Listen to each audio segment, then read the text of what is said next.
more people. So I'd like to start by just giving you a scenario that changed my life when I started at pgEd. Some of you have heard this before, but I think it just crystallizes why we have to do this.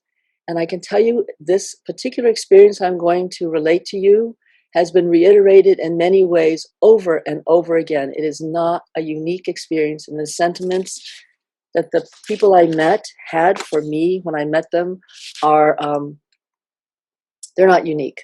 They're everywhere. So about 14, 13 years ago, I was sitting in my office, sitting in my office dealing with grants and deadlines and experiments, and I'm sure you all know what that is. And I thought, wow, here's pgEd. We're trying to close this gap with the community.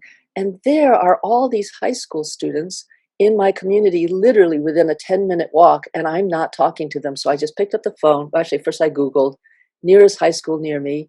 I chose some, called them up. The first one that answered was about a 15-minute walk down from my office. And so we scheduled a time. I went down, with my PowerPoint about genetics, genetic technologies. I walk into this room and I could feel hate the second I walked in that door. It was intense. The teacher was very good and said, oh, here's someone from Harvard Medical School to tell us about genetics. But the eyes of the students, the simple word I felt was hate and disdain. And they showed it to me. The room, all the students were people of color. The only person not of color was the teacher. And the way they expressed their feelings about me showing up, even though the teacher said, look, aren't we lucky? Here comes this person who's taking the time to talk to us. The way they showed their feelings about me being there was they just started to talk among themselves. No one looked at me. Even when the teacher said, class is yours, they immediately talked among themselves. And two students to the left of me, young men, one of them put his head back and closed his eyes and went to sleep.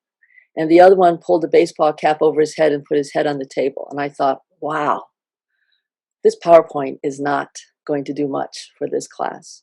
And the noise just got louder and louder and louder, and the teacher didn't do anything.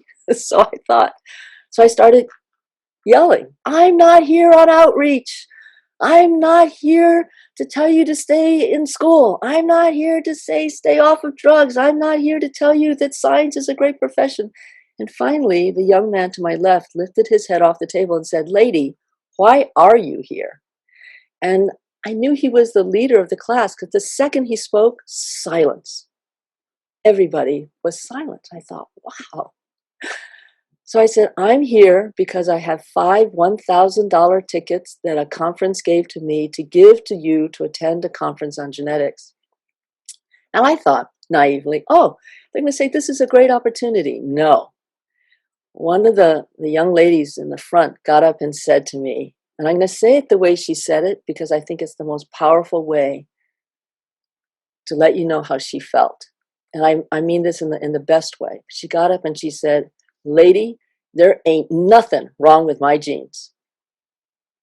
I didn't know what to say to that. She goes, people say something wrong with my genes because I get angry a lot. Well, I got a lot to be angry about. And then she sat down.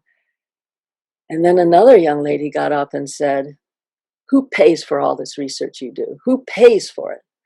And so I explained to them about NIH, taxpayers' money, the process. And she cut me off and said, so you're telling me my mom, who don't have no health care, pays her taxes so people like you can do research that's never going to help her. Is that what's going on? And I had to agree. I said, yes, that's exactly what's happening here. Now, this is, of course, before Obamacare. And I said, that's why I'm here. I'm here because all this is happening and no one among your group is part of this conversation. So there was a lot of sheer frustration in that room. And I think at that moment, I thought to myself, wow, what an experience for me to learn by. There is no better way to understand how disconnected I have been from the people I feel like I've been working so hard all my life to try and whose lives I'm trying to better. And then the young man with the baseball cap, his name is CJ. I can tell you we've become pretty good friends. He said, "Lady, I have just two questions for you. Do you believe in evolution and do you believe in God?" And I answered those questions. I said, "Yes, I believe in evolution. But if you say to me that I've learned that science is based on repeating things, no, the earth has not, and evolution of the earth has not been repeated. And do I believe in God?" I said, "I don't know what God, a religion you believe in." I said, "So I can't answer that question, but I have faith. I have faith in science, and I have faith in, uh, in the fact that we can't understand everything through science right now." So we went on, and he went on to talk about natural selection. Now, this is before I had a chance to say anything about, genetics.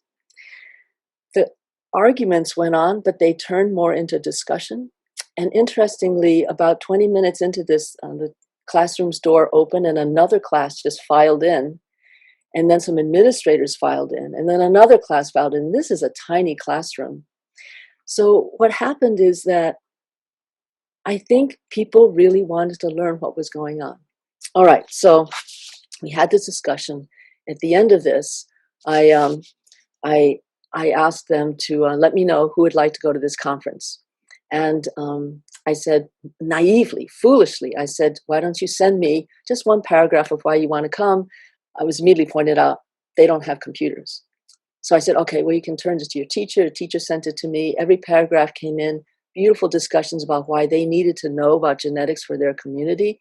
These students spoke their mind. They participated in the workshops. They blew away everybody in the frankness with which they said we are missing the mark in terms of working with them, that we don't understand what has to be done to include them. So I lost track of CJ for about 18 months. And one day I got a text from him completely out of the blue. He said, "I need to talk with you." And then he showed up in my office. I gave him directions. He showed up. And he wasn't there just to chit chat about how things went. And I didn't ask him what happened in those 18 months. But he said, "I've been around talking to a lot of people, and I want to know, how come my people have never heard of anything you mentioned when you came to visit my class?" And I think that this defined for me back then the problem. And I thought, okay, we've got to do something about this. And PGA has been working for 14 years, nonstop, overtime, and we have not even begun to make a dent, the dent that we have wanted to make. We've made a little dent, but not the amount that we need to make. Now, look at what happened this past year. It's clear we've run out of time. So this is why we would love to partner with anybody, certainly we're partnering with GSA, with you, to resolve this issue that really we as geneticists feel have such responsibility for. And one more comment, and that is that how does PGEd manage to survive? Well, the chairman of my department, Cliff Tabin, decided many years ago to take research funds given to the department by the dean and dedicate it to pgEd, which is how we have survived many of these years, in addition to grants from NIH, because he feels very strongly that as geneticists, we can't really go forward without addressing this problem. So that was my spiel. Probably went a little longer than I thought. I can tell you there are endless numbers of experiences like this that pgEd has had. What I would love to hear from you, and please again, just unmute, and I'm sure you've had experiences like this too.